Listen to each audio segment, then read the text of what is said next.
Welcome back, Patriots, for another episode of The Bald Brad Show, where we cover all the major news you need to know about heading into your work day, your work week, or now, well, I guess your weekend, because it is, in fact, Friday. I think some of us are saying, thank God. I think maybe some of us are like, I think the week was going pretty well. I'm not so sure I'm ready for it to end. But that's going to be few and far between. I think we all love a good Friday and then sleeping in, if possible, Saturday.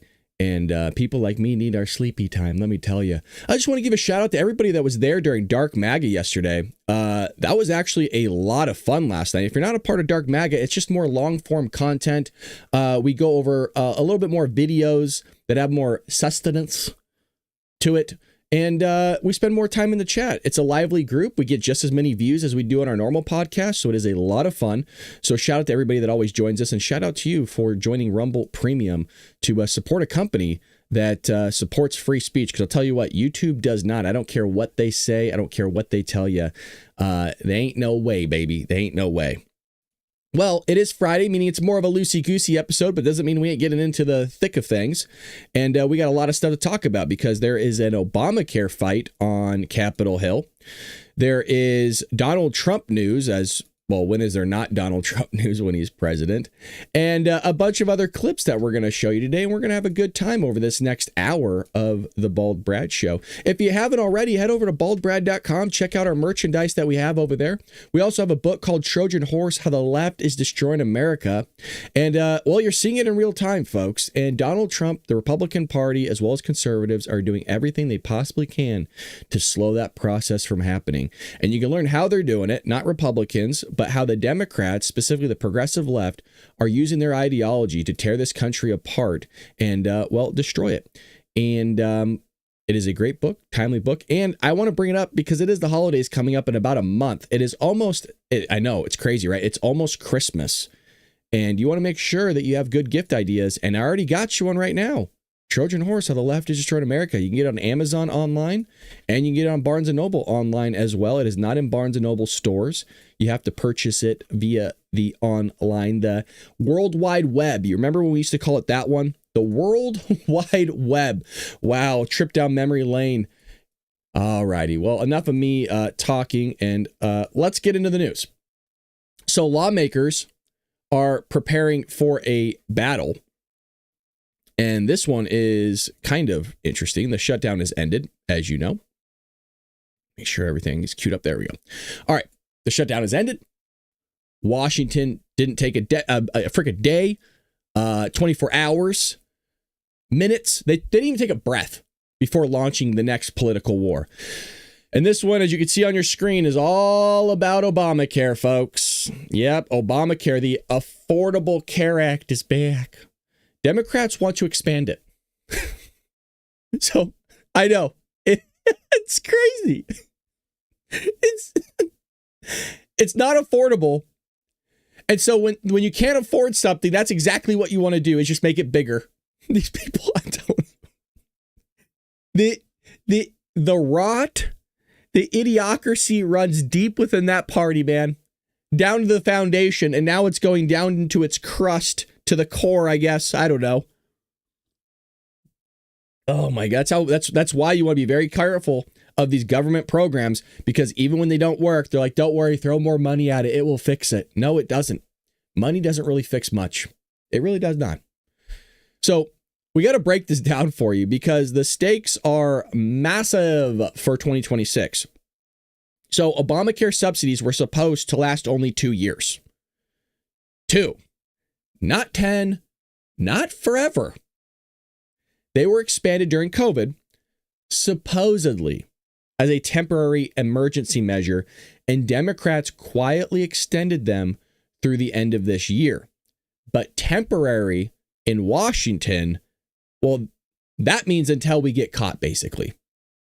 So now the Affordable Care Act has ballooned from 11 million enrollees pre-pandemic to 24 million today. And here's the wild part. 42% of Americans on these plans pay less than $10 a month. Yes. You heard that correctly. The Affordable Care Act went from 11 million to 24 million, and 42% of Americans on these plans pay less than $10 a month. I'll tell you what, I ain't paying $10 a month. Way more than $10 a month am I paying for health insurance. Way more than that. Oh. Many people pay nothing at all. I chose my words very carefully there, and it's still morning, so some of you might have missed it. And I know I'm beating a dead horse with this, but it is important. I said many, 42% of these people pay less than $10. And that's why I followed up with many pay nothing at all. So who's paying for somebody else's health care? You are. Who's paying for other people's legal expenses? You are. Who's paying for everybody else's groceries? You are. Do you notice a theme here? You're not struggling because the choices you made in life. No. You are struggling financially. Even people that are doing everything right are struggling. I'm talking to a T, struggling financially. Do you want to know why? It's because you are supporting everybody else and trying to support yourself and your family at the same time. That is why. And I keep trying to get the word out to people going, no, you're not really doing anything wrong. It's just that you're paying for all these illegals. You're paying for actual Americans, SNAP benefits that don't need to be on SNAP. It's not a hard concept to truthfully grasp. So the reason why this took place was because Democrats removed the income cap, meaning even people making over 400% of the federal poverty level can get subsidies. So this isn't healthcare for the poor, man. This is healthcare. I guess this would be healthcare welfare for middle class and upper class. I mean, anybody paid by the taxpayer. It's like Oprah Winfrey. You get healthcare. You get healthcare. Everybody gets healthcare. And what's the cost of all this? Well, the CBO, the Congressional Budget Office, came out and said that extending these subsidies through 2035 would add $350 billion to the deficit. So obviously it's not free. It sure in hell ain't affordable. And it's a future tax bomb. So for us conservatives, Republicans, we see that it's not a functioning system, like at all. But they'll lie to you and tell you it is. Ryan Long, this guy at the Paragon Health Institute, pointed out that these $0 plans have triggered widespread fraud and abuse. Go figure. Gee, somebody taking advantage of a government system that nobody actually cares about in the government. And because these employees suck in the government, nobody's actually tracking the stuff to make sure people don't commit fraud. And so then people commit fraud. Oh man, I know it's a wild thought that people would ever do anything like that. Please understand, there are so many stupid people. It's head spinning. And it's only going to get worse. If you weren't in Dark MAGA yesterday and hear about the study that I came up with yesterday and talked about our education system and the current dropout rates of college students and how college students can't do elementary school math at alarming rates, it's only going to get worse. So let me know in the chat, by the way, if you guys want me to cover that study here in real time, because there's people like Jericho and Jeff, I think, was here maybe yesterday, but Karen was like, there was people in the chat yesterday that covered it. I can cover it really quickly later today. I won't spend too much time on it, but it's head spinning. If you guys find out the college dropout rates and how many kids at universities that had 4.0s in high school that don't know elementary school math, and I'm not exaggerating that, I mean that, you're gonna fall over your chair. So, this whole thing is a scam. People committing fraud and abuse, because when something is free, guess what happens? People game the system. And Democrats are too stupid to realize that. And please understand, that's not me just calling them stupid. I'm specifically calling like people like Gavin Newsom, like these governors of these Democrat states, as idiots. Because even he gave free healthcare to illegal immigrants, and he only budgeted so much money for it. And I kid you not, the dude was blown away when he found out, like, oh my God, like all millions of people are tapping into this free healthcare. I'm putting free in air quotes because, of course, we're paying for it. So are you, because we asked for a lot of federal money. And then if you noticed, a lot of people are doing an investigation on Gavin Newsom because your federal money is going to illegal aliens here in the state of California. There's some loosey-goosey, weirdy, freaky-deaky stuff going on. So the Democrats' strategy, let me break down their strategy for you. They want to make the midterms a massive fear campaign about healthcare. My objective is to give you the news and tell you what I think is going to happen so you're ahead of the news cycle. And by the way, very rarely have we been wrong here, to the point where we've been like 2 years plus ahead of the news cycle before. Their message is simple. What they're going to push, if Republicans don't extend subsidies, your cost will skyrocket. And they've been talking about that. And the other extreme is going to be people are going to die. And you're going to be the result of that. Blood is going to be on your hands because people don't have health care. It's weird because they did pretty well before they had health care. You know what I mean? Before COVID, somehow they were making it. I didn't hear a peep that people were dying left and right. Did any of you? Before this whole expansion of Obamacare, the Affordable Care Act, it's not affordable. Weird. I wasn't hearing all these people just croaking left and right. Did anybody else?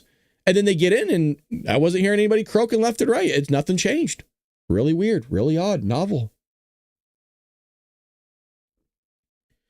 What they won't tell voters is that premiums are already skyrocketing because Obamacare is not affordable and never has been. Obamacare premiums rose 143% in the first 6 years. And next year, it's going to rise another 26%. This isn't a healthcare system. This is a giant balloon that gets bigger the more tax money you spray into it. That's all it is. And Republicans' messages are going to be, let the subsidies expire, as Democrats themselves scheduled, and force Washington to confront the reality that Obamacare is broken, because it sucks. And it's always been broken. There's no facing the reality. The only people that need to face reality is not the people over there as a totality on Capitol Hill or in Washington, I suppose. It's one party. It's the Democrats. Well, people need health care. Okay, you pay for it. I think we should start doing this. I really do. I think we should start putting our money where our mouths are individually. We have the technology to do it. It's very easy to start checking boxes on a tax form. It is very easy to do. Do you want to contribute money to Obamacare? Do you not want to contribute money to Obamacare? Look at that. Do you want to pay for this? Do you want to pay for that? And it's almost like voting, and you're just checking boxes. And guess what? When there's not enough money for something, you say, hey, I know not enough Americans wanted to do it, not enough taxpayers. There you go. I don't see why that's a big deal. I'm not saying you have to do it for literally every issue. But if people want to pay for illegal aliens, I think you should allow them to check that box. I really do mean this. Allow them to check that box of, I want to support illegal aliens. And then what you do is you have an estimate of how many people you think are actually going to check that box. And if it's $300 billion, then guess what? You actually owe money is what you're going to end up doing. You're going to owe money if you check that box because, you get no refund. The refund's gone. And all that money that you did and still owe because you wanted to check that box, you're going to have to pay the government a little bit more money because you got to pay for the illegals' health care and all that stuff. I think that's a great idea. What do you all think of the chat? Let me know. It's Friday episode. Let's go to the chat. What do you guys think? By the way, if I'm looking over here, I'm reading the chat of what you guys are saying.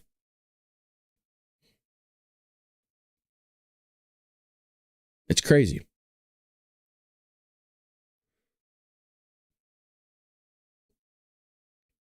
So Trump steps in with a sledgehammer, and he said this plainly. He said, quote, I'm calling today for insurance companies not to be paid, but for the massive amount of money to be paid directly to the people so they could buy their own health care. I mean, it's a pretty seismic shift because Trump wants to get government out of the middle, out of the bureaucracy. Some would say out of funneling billions to insurance companies, and instead just give the money to the Americans, the American citizens directly, and then let them choose their plan. Let them control their care and let the market compete. I mean, it makes sense what Democrats want to do is allow government to be baby daddy. They've always been that way. And conservative Republicans are like, yeah, figure it out yourself. Here's the money. I don't know, like make your own decisions. Why would I leave it up to some dude in Washington who has no idea who I am? They don't even know we exist. Donald Trump doesn't know your name. He's never heard of you before. In the same way, me, they don't know any of us. They don't care about us. How could they care about something they know nothing about? They don't even know we exist. They don't know you individually. And they don't care. They don't have empathy. They say they do, but their empathy is always for a certain subset of people. It's not for everybody as a whole. That's like the best thing you could do is leave decisions up to an individual and get the hell out of their way so that when they make those decisions, they have the best choices that are absolutely possible for them and their families. But government loves to put themselves in the way. Get the hell out of our way and leave us the hell alone. I've always mentioned that. And that goes for everything in life, pretty much. Republicans and conservatives, there's a reason why we're so quiet. We just want to be left alone and we want to leave others alone. Make your own decisions, pay your own shit, and get the hell out of my life. If you want to be in it, that's cool. But, like, don't have me paying for everything for you. Got my own things to worry. It's like we got our own stuff to worry about. Why am I worrying about everybody else's health care and everybody else's grocery bills and everybody else's legal expenses? And like, bro, I got my own stuff to worry about. Why am I paying for everybody else's stuff? Do you guys know how far ahead you would be if you didn't have to do all that? How far ahead you would be? I mean, people are left and right talking about how empty the grocery stores. If you didn't, everybody goes to grocery shop on pretty much a weekly basis. I don't know if you guys noticed. The shelves were full, man. Did anybody else? I really did notice this when I went shopping. Because I saw these TikTok videos of people like, man, there's like nobody in Walmarts. There's nobody in the grocery stores. Where the shelves are stocked. I want to talk about this really quick. I am not exaggerating. We've all been to the grocery store right after, like the night before they stocked all the shelves. And so you come in and just all the chips and soda are like perfectly aligned. You're like, wow, this is like how the stuff was in the commercials. Like, oh my God. You don't know what to choose from. But then, when everybody with their SNAP and EBT stuff comes in and just litters the place up because they're always going for the junk food. They never actually go for the healthy stuff. So I wanted to test it out. I wanted to see, like, is the grocery store really full of food?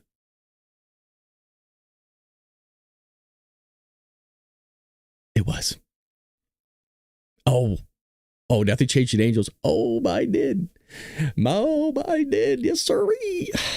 Yes, it did. And by the way, there's a lot of other people that were posting on TikTok and the Twitters or the YouTubes. Oh boy, those shelves were stocked, baby, for a while. And it was nice. Nobody around. I got through that line so quick. It's like, this is what life is supposed to be like, man. Do you know what I mean? Huh. Where was I? Oh yeah, Obamacare. Talking about spending money. So the bottom line for all this, let's just wrap this one up. Democrats are wanting this permanent dependency on a system where millions of people rely on government subsidies forever. And they want this even for the middle class. Not for the poor, but for like even the wealthy, basically. The upper middle class and the middle class. Republicans, and Trump in particular, want to dismantle that model and return power to individuals. The healthcare fight is not about premiums or subsidies. It's about control. And if you remember, Donald Trump wanted to end this whole thing on his first term. He wanted to get rid of Obamacare. He couldn't do it. But mind you, you're fighting with Nancy Pelosi and Chuck Schumer. And I will say, other than the big, beautiful bill, Congress really hasn't done anything. I mean, it was a big bill. Don't get me wrong. Like, there was some great stuff in it. But other than that, it's like, dude, we have all three branches of government.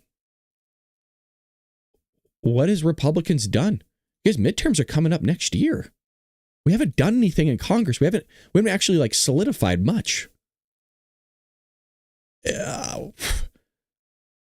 I'll be honest, like, it feels like things are really slowing down or never even started. I mean, where's Pam Bondi with all her stuff? I mean, she's done stuff. Don't get me wrong. These people have done stuff. It's pretty hard not to do anything. But I was expecting way more. I think a lot of you were as well. And it almost seems like the foot's coming off the gas a little bit here. I don't know. I want to know what you guys think about all that because I ain't seeing much here.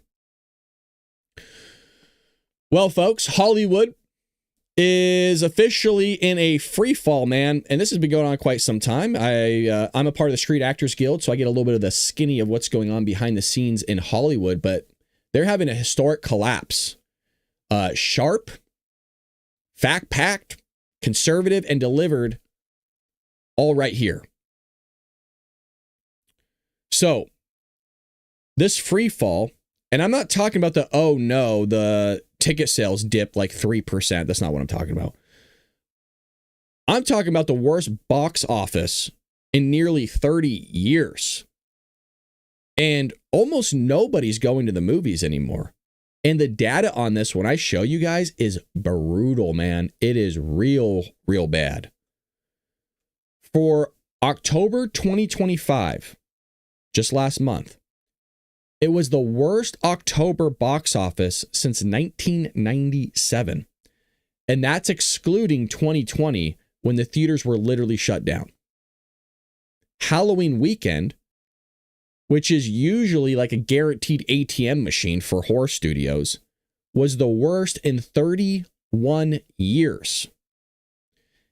Disney's new Tron Ares. I know some of you are like, I didn't even know that was a movie. That there was another movie called Tron. That opened. Oh, this is like insane. This is Disney, mind you. Major studio. Their Tron movie opened to $38 million. That's the worst debut in franchise history. A24 studio had The Smashing Machine with Dwayne Johnson, The Rock.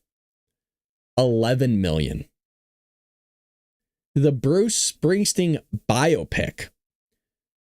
9 million. If I give you the total October revenue for Hollywood, you guys, this is the entire month, an entire month of all these movies combined. The entirety of the revenue was $425 million. That's like one movie, by the way. That's like one movie could pull 425 million. All of them for the entire month didn't even pull more than that. Wow. Collapse. And you might be thinking, well, what about November then? November isn't saving them either, man. November is looking brutal. There's a movie called Christie that's starring Sydney Sweeney. And it's basically the internet's like number one trending actress right now. Well, that flopped. I mean, a complete flipperoo. And it wasn't because politics, and it wasn't because of some boycott or something like that. It was really because the studio decided to cast her as a boxer in a movie where she looked nothing like Sydney Sweeney her fan base actually shows up to see. So if I had to like simplify this for Hollywood, y'all are making movies nobody asked for. I mean, your movies suck. The ComScore analyst, his name's Paul Durgar-Gibbidigbidu, said it well. He said, with two random Japanese anime films outperforming expectations, this month would have been uglier. Anime, not Hollywood, is keeping Hollywood alive. I mean, think about that. Cartoons are what's keeping Hollywood alive, and it's not even actual Hollywood that's producing it. The real story here on why Hollywood is actually collapsing is a few things. The first one is what they're trying to tell you why Hollywood is collapsing.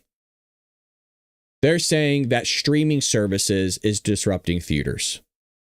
TikTok is shrinking attention spans. People just don't go out anymore. Are all those partially true? Absolutely. But that's not the story. That's just literally a distraction to move you away from the real problem, because the real problem is deeper and far more embarrassing for Hollywood. Hollywood stopped making movies people want to watch. It's usually the answer is usually the simple one, right? With Joe Biden, why didn't he fix the border? Because he didn't want to. He wanted to import voters. It's that easy. It's that easy. It's usually the simple answer. So Hollywood stopped making movies people want to watch. And directors are openly saying it now. Michael Bay, like they call him Mr. Blockbuster, said Hollywood has become a system of terrified of risk. I've heard this from people like even Matt Damon has said something similar. Adam Sandler. That's why all these guys are going to Netflix, because Netflix is willing to take more gambles on these lower budget films. And we don't see these types of films anymore. I've always said Netflix is kind of the films we used to go to in the movie theater. Like Wedding Crashers, if they were ever make that movie with Vince Vaughn and Owen Wilson again, that's 100% a Netflix movie nowadays. Or if you take like these comedies of Tropic Thunder with Robert Downey Jr., Jack Black, I forgot his name, Ben something. I'm slipping, it's morning. But that would be a Netflix movie. Like all these great, especially these comedies. I mean, look at even going back to like Black Sheep with Chris Farley and David Spade, or Tommy Boy. Like those are classics. Or you go with the Christmas Vacation movies, Christmas Vacation, Vegas Vacation with Chevy Chase. Those would all be Netflix movies. Or now we're going the holiday season. You're looking at Santa Claus with, thank you, Ben Stiller, with Tim Allen. That would be a Netflix. Like these are all classics that we used to go to the movies for. It was actual storytelling. You know what I mean? Real storytelling. And Michael Bay is saying he's literally leaving the big studios for independent filmmaking because he can't be creative anymore. And I totally get that creative itch when you're not able to produce something that you want to make and it's left up to somebody else, and you know, based on your craft, that person that doesn't know jack bleep because they're an executive in marketing that's trying to tell you how to make a film, everything collapses. And it's not just Hollywood that's dealing with this issue. The gaming industry is dealing with this as well, is where these executives, these guys in suits, are making all the decisions from the top and not allowing the people to actually do their job. And it turns out when you let people do their job, the product tends to be way better for the actual consumer. Almost always. You know who completely flipped the script and changed their entire company was Barnes & Noble.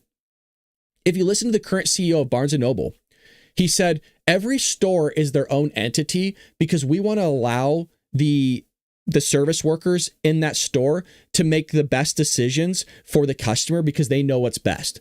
Do you want to know why? Because they're interacting with the customer on a daily basis. They know what their customers enjoy because they're readers themselves. They know what their fan base likes in that area as well. They talk to their customers. It's a no-brainer when you leave things up to the individual, which we talk about a lot here on the show, that things just get a lot better. And if you don't let Michael Bay be creative, you're an idiot. You are, and you deserve to lose money. Look what Disney has done to the Avengers or to Marvel. Look what they've done to Star Wars because they let some idiot from the executive office choose their director that's a complete idiot like Rian Johnson and destroy an entire franchise, which is extremely hard to do. And by the way, that just doesn't happen over one film. That happens over many, many, many films. So James Cameron told him the same thing. So it wasn't just Michael Bay. James Cameron, one of the most famous directors of all time, said no studio executives have authority to greenlight anything original. Algorithms approve scripts now. Committees approve ideas. And he said marketing teams have been more creative control than filmmakers. Because it's all about money. You have to take risks. You're going to lose stuff. You know what I mean? And this is not a problem that gets solved in the next 5 years. There's that phrase, and you've all heard this before. It takes years to build trust, but seconds to break it. I mean, you're going to have to start pumping out movies again. But the problem is people are so used to finding these movies, these creative movies on Netflix that they're getting for $11.99 or however much Netflix. I don't have Netflix. I don't have streaming services. I don't have a single one. I don't know how much they are now. Okay, let's say you're paying $19.99 a month for streaming service. You're getting a lot of movies there. Why would you go pay $25 a ticket at a movie theater and it's not even clean? And that's without soda and popcorn when you can have sodies and popcorn at your house watching movies all you want on Netflix.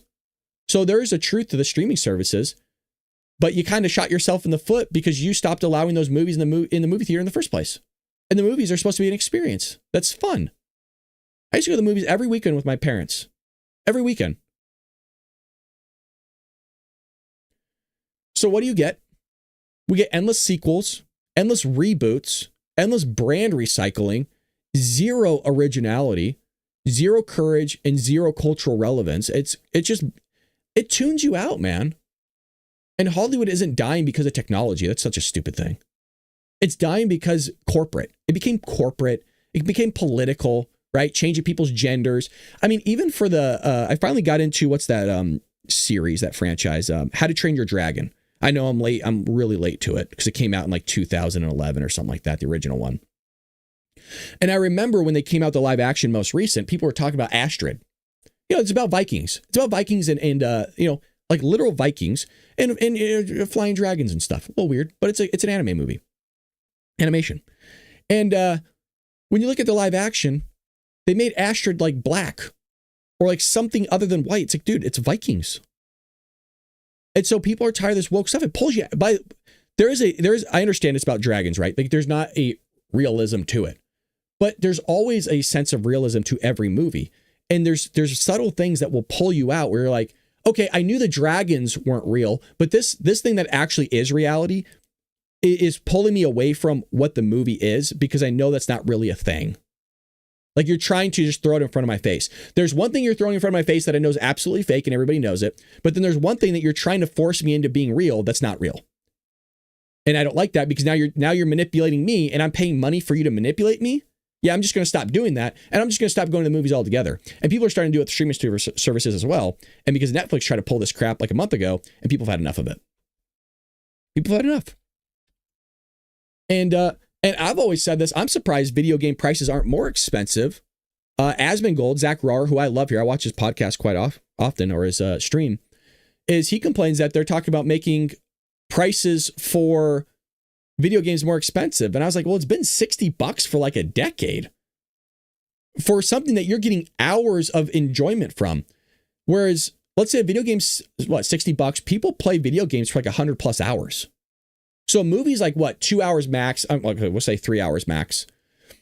And you're paying anywhere from $15 to $20 a ticket for 2 hours, 3 hour movie. Okay. So let's say you watch that movie 3 times. That's $60. That's 9 hours. You get way more than 9 hours of content out of a video game. It totally makes sense why video games should be over $100 in my opinion. Way more than $100. You're getting way more entertainment out of that video game than you are the movie. But, you know, my opinion doesn't really matter. All righty, let's get into some other stuff here. We have a Tucker Carlson in the news. And he's talking about the screenshots challenging the FBI Trump shooter narrative. So this is kind of interesting. The Trump assassination attempt that took place in Butler, Pennsylvania. We were all here for it live. It didn't come from the FBI, this development. It didn't come from the DOJ. Even freaking Tucker Carlson. Because it almost seems like he's the only one willing to reveal what federal investigators, for some reason, won't. I mean, we don't know anything about this guy. The Crooks guy.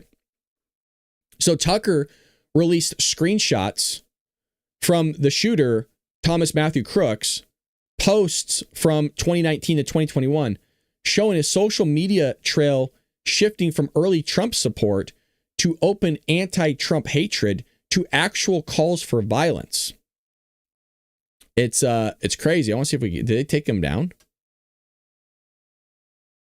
See if they took the post down. Hold on a second. Let me see if I can find it. Did they take him down? Oh, yeah. Here we go. Ooh. We don't have enough time for this. I want to watch a little bit of it. Hold on a second.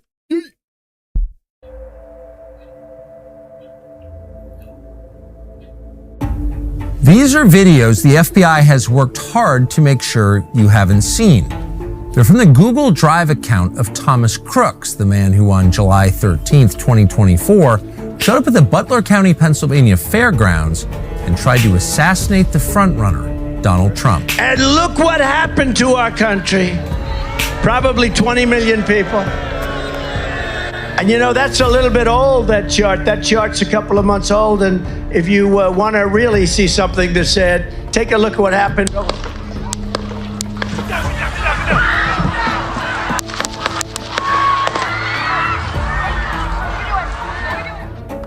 That day, Thomas Crooks came within a quarter inch of destroying this country. And yet, a year and a half later, we still know almost nothing about him or why he did it. That's because, for some reason, the FBI, even the current FBI, doesn't want us to know. What's up?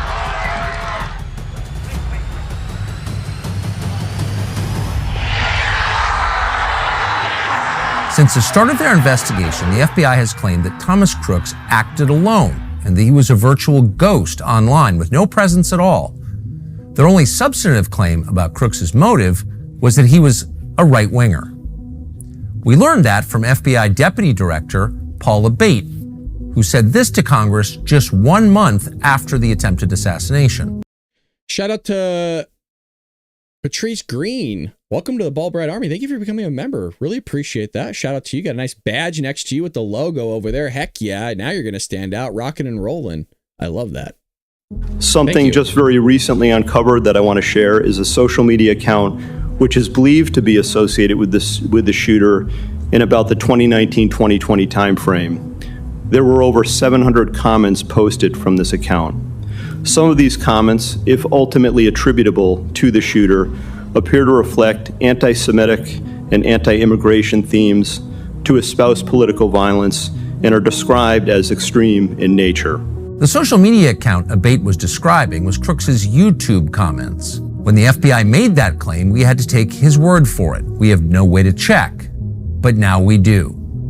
In September, we obtained hundreds of comments from Thomas Crooks' YouTube account. Since then, we've gone to great lengths to verify that they're real.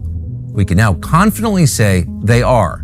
These are genuine, written by Thomas Crooks. But although Crooks' comments are interesting and give tremendous insight into why he did it, they're not the only story.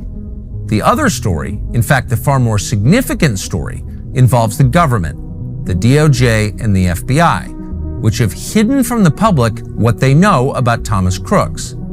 The purpose of this report is to reveal details of Crooks' social media accounts and to confront a series of key questions. Why is the FBI keeping Crooks' views a secret? Why are they ignoring congressional subpoenas to divulge information?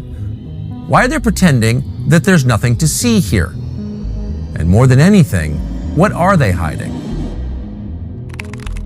I mean, it's a good question, Tucker. It's something that we'll have to flesh out maybe right now. So that's available on Tucker Carlson's X page if you guys want to check that out after the podcast. But he kind of brings up the great points. I mean, the FBI claimed Crooks had no online footprint. They claimed that they found no motive and then refused to answer basic questions about the shooter who got on the roof 130 yards from a former president with a rifle.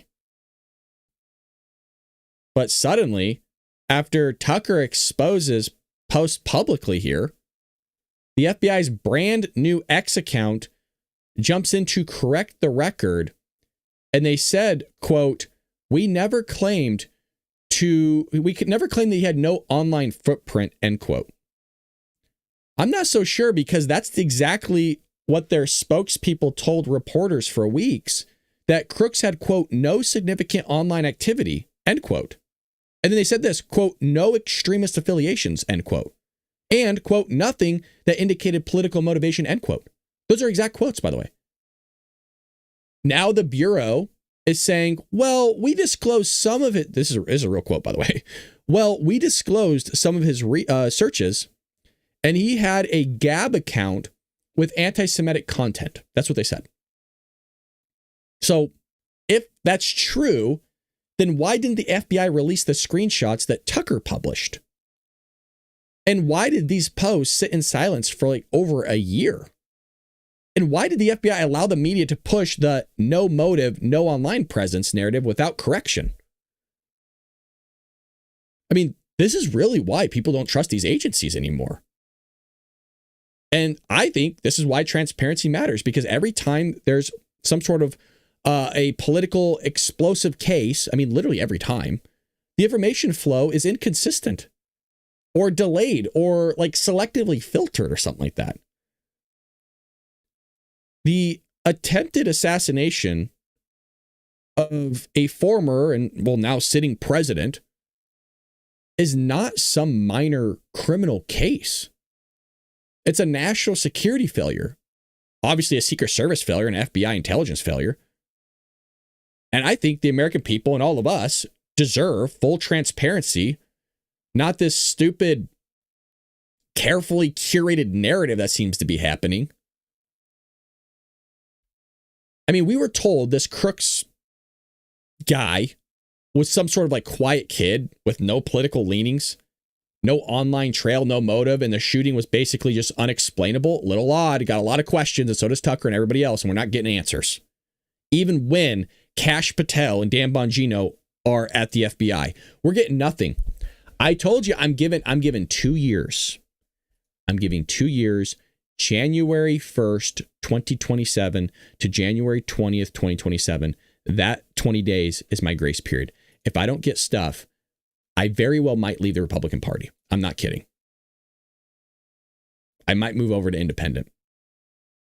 They got 1 more year to figure this shit out. A little bit more year. What, a year and 2 months? I've had enough, man. This is like my test that if Trump, Dan Bongino, Kash Patel, and all the people in there don't do anything about anything, we're cooked. No, we're done.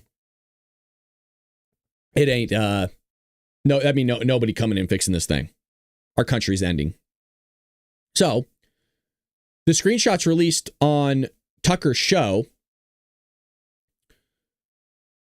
basically tell a different story. Because what you'll see when you watch it, it shows the evolution, it shows the radicalization, and it will show a shift from praise to hatred.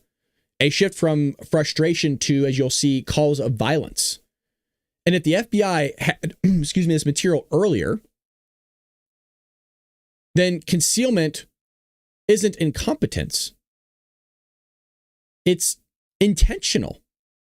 And I would say it's an intentional narrative control, in my opinion. And just like the Epstein files, this story isn't going away. So this story, the pipe bomb story, the Epstein story, none of this is going away. I know they think it's going to. It's not. Because we're stubborn. We want answers. And that's why we elected Kash Patel, we elected Trump to get Kash Patel in. We elected Trump to fix the country, but a part of that variable was also Kash Patel, and then Dan Bongino was kind of the icing on the cake. And we all thought we were going to get all these answers, and we haven't got anything. So what the hell's going on here? Haven't heard anything from Dan. Haven't heard anything from Kash on the Epstein files, really. Haven't heard anything on the pipe bombers, really. I mean, we got some breaking stories, but that wasn't even from the FBI.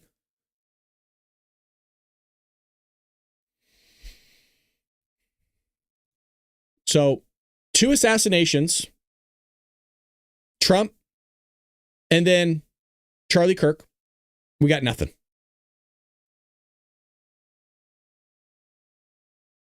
Bunch of idiots up there. Bunch of knuckleheads.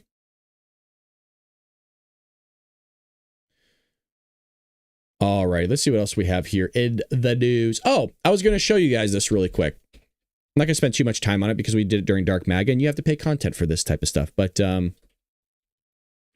there is this new study. I'm going to go really quick on this, but this is going to make you guys fall over in your chair. Check this study out really quick.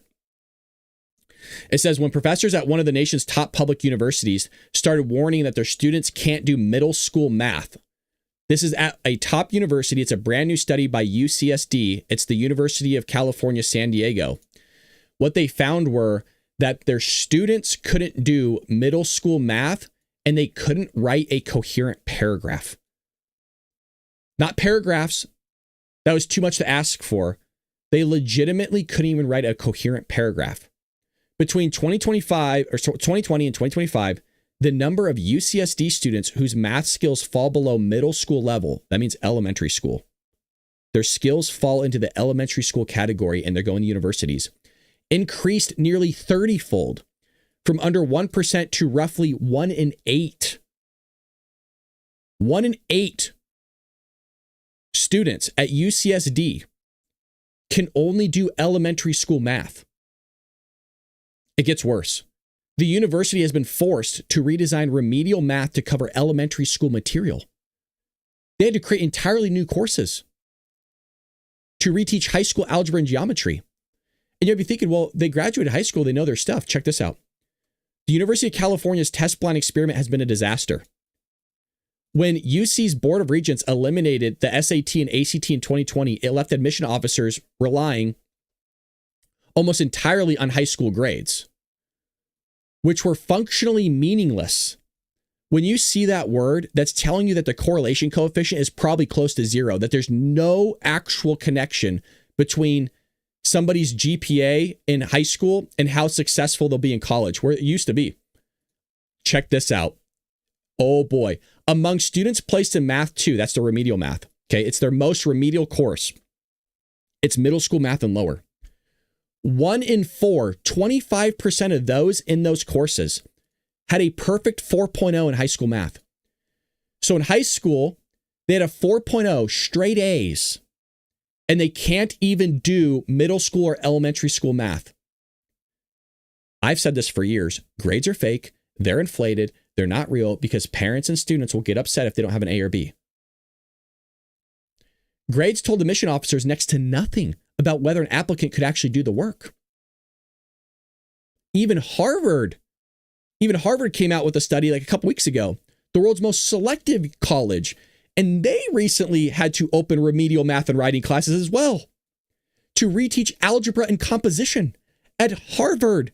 Meaning this is not a low tier problem. This isn't like low income or this is a across the board, nationwide. If you guys didn't know, for part-time freshmen across this nation, part-time freshmen is a 55% dropout rate.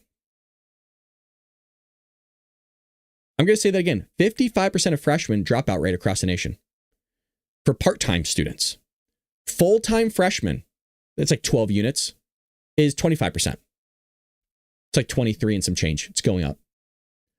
Now, how does this affect all of us? Like, some of you might be like, I don't care. Like, some kid doesn't know, some dweeb doesn't know how to do, basic arithmetic. Oh, well, you're about to find out, because economists estimate that the learning loss suffered by this generation will cost the United States more than $90 trillion in future economic output. That's 6% of GDP every year for the rest of the century. The average student will earn 8% less in lifetime income than peers who graduated just a decade ago. This is wild. I sent this to so many people, you have no idea. So many of my colleagues I sent this to because this is a massive issue. It's something that I've been complaining about for legitimately ever since I became an instructor. And it's a complete collapse. We all knew it was here. I don't think people have fully understood how devastating this is to our country. We will be outcompeted by all other nations. Because if these people are in college, you're talking the next 2 to 3 years, they will be graduating and they don't know how to do basic math.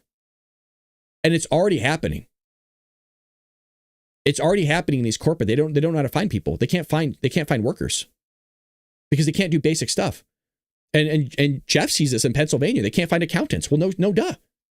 How, if you can't even do basic arithmetic, how are you going to be able to comprehend how everything functions within GAAP or IFRS? You can't even think properly. And these people are supposed to make good financial decisions. These people are voting. They're going to be voting and are voting. How does that affect the Republican Party and Conservative Party?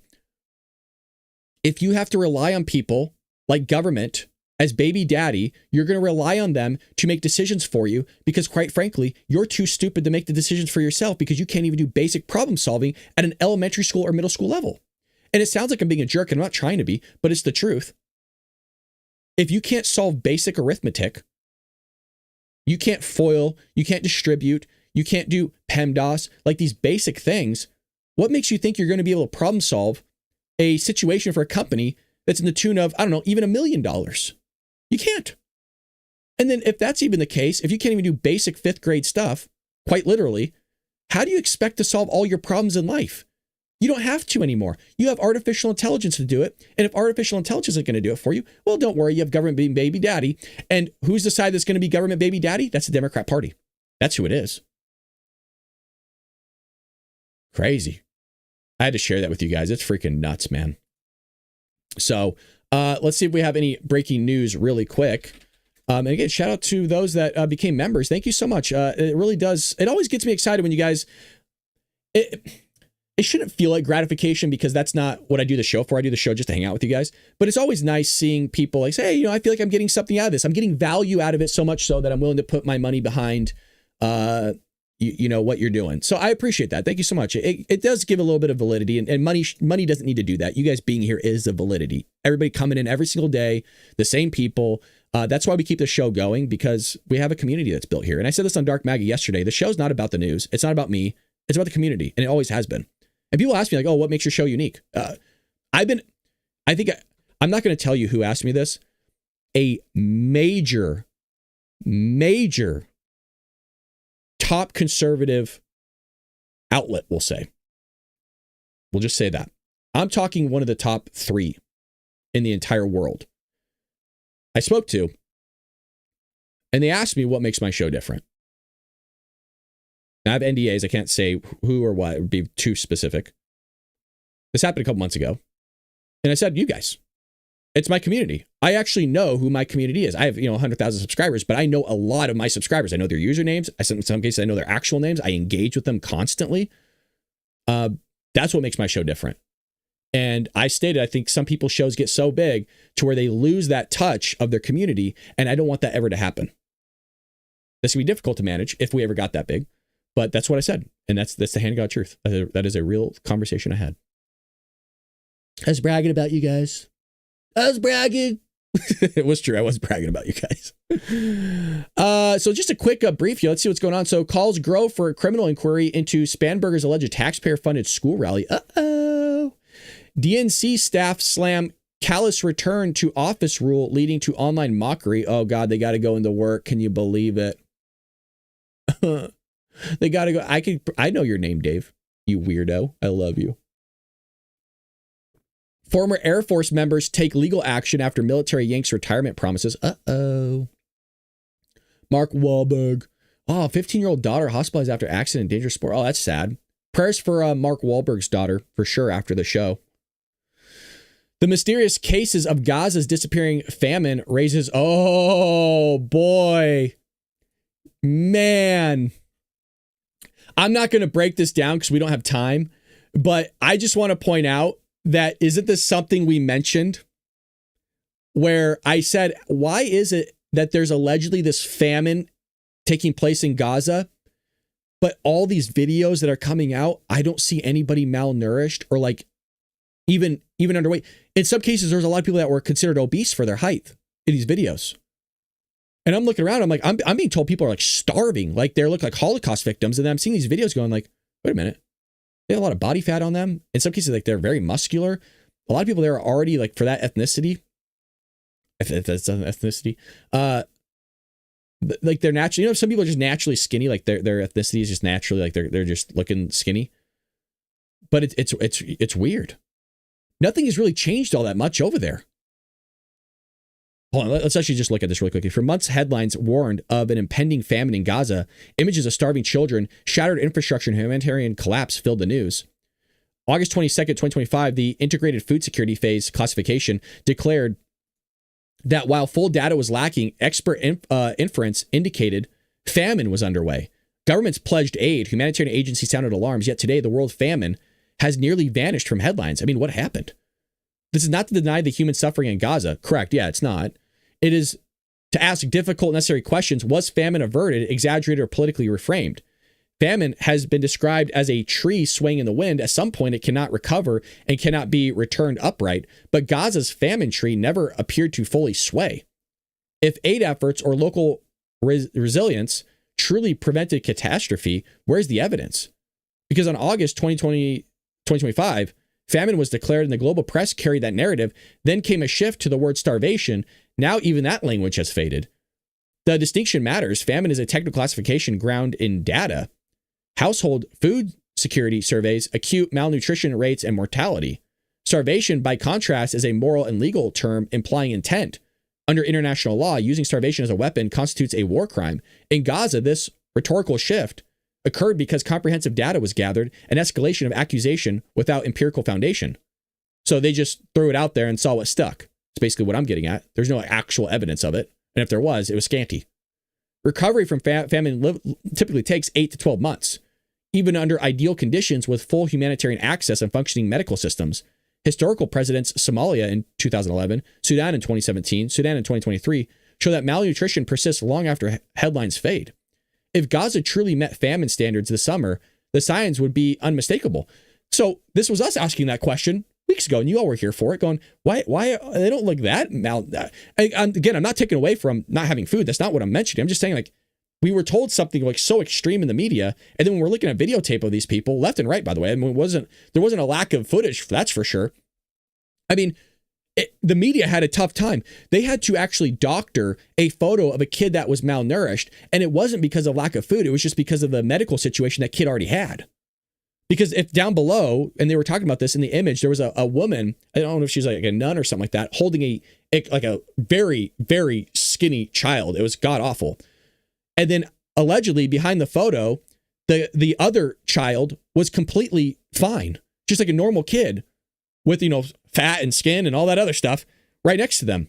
But they didn't show that in the photo. You would only be able to find that behind the scenes of people talking about the what was being pushed as a narrative. Rising mortality, overwhelmed clinics, and a generation of weakened children, yet no such surge has been confirmed by independent medical reporting. I mean, if this is a whole area, you wouldn't be hard pressed to find somebody. Another inconsistency is behavioral. True famine unleashes chaos. Hunger overrides social norms and people fight to survive. Correct. Instinct turns in and you turn into an animal. And I'm not calling these people animals. All of us that would happen to all of us. They've done this before where people are, I gotta hurry here, but people are trying to survive. You kind of see this with, there's a great book called the USS Indianapolis. It's that famous ship that was transporting the atomic bomb and ended up getting hit by a Japanese torpedo and sunk. And these are the guys, the sailors that were being eaten by sharks. And examples of that was they would turn into animalistic behavior because they're trying to survive. Your brain actually flips into a different mode. And it shows that nature is going to take control of you sooner or later. And we've seen that with other people that have been in long-term survival where they would never eat like a fish and they would never talk about eating like the eyes and the brain and all this other stuff. And they said your brain, the people that survived, not just the U.S. Indianapolis, but I mean others that have been out in sea for long periods of time from a shipwreck or something, they've said that their brain flipped into an animalistic state. That's why when people go, oh, I would never eat a rat or something like that. No, you will. And here's the thing. You will do it enjoyably because your brain and the chemicals in it, they change. And there's nothing you can do about it. So you think you are who you are until you are food deprived, man. You are a different human being. That's for damn sure. That's why I always say, people go, oh, would you eat this? I go, yo, I would eat the ass out of a skunk, man. I'd eat anything, dude. I'll eat my own foot if I have to. I'm serious. I'm a garbage disposal, dude. I ain't picky, man. I'm just blessed to have food. Alrighty.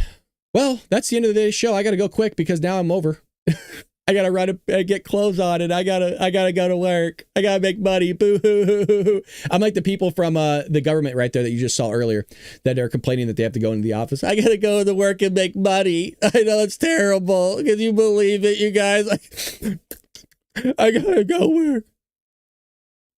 Shut up. Yeah, we all have to work. Welcome to life. Buckle up. Jesus. All right. Well, bless your hearts. Thank you again for joining the membership. Shout out to Patricia Green. Thank you to everybody that's been contributing over at baldbrad.com. There's a donation tab. Shout out to you guys. And by the way, if you want me to give you a shout out, please let me know. Send me a separate email. I know it gives me your name on who you are and how much you donated. Again, some people like to do their donations in silence, and I totally respect that. That's actually quite a few people. I don't want to oust anybody and all that stuff if they don't want to be. So I don't want to screw that up. With that being said, God bless all of you. I hope you have a lovely weekend. Check out my TikTok. Check me out on X. Just check me out. Pray for this country. Pray for Donald Trump. Read your scriptures. Read your Bible. Pray a little bit. Spend the weekend away from politics, you guys. Just have a nice weekend. Screw politics. Enjoy your time with your family. Watch some comedy. Just stop with the politics for a little bit. Touch some grass. Read a damn book. I would say just try to get away from politics over the weekend. Just have a good time. Because this stuff is distracting. You have a good time with your family. Go out and eat. Have a little bit of fun. Do a barbecue. You know what I mean? Be silly. Get arrested for once. I don't know. Break the law. I mean, the hell, if the illegals get away with it, you should too as an American. Kidding. Sorry. Have a nice weekend. Love you guys. Take care. Peace.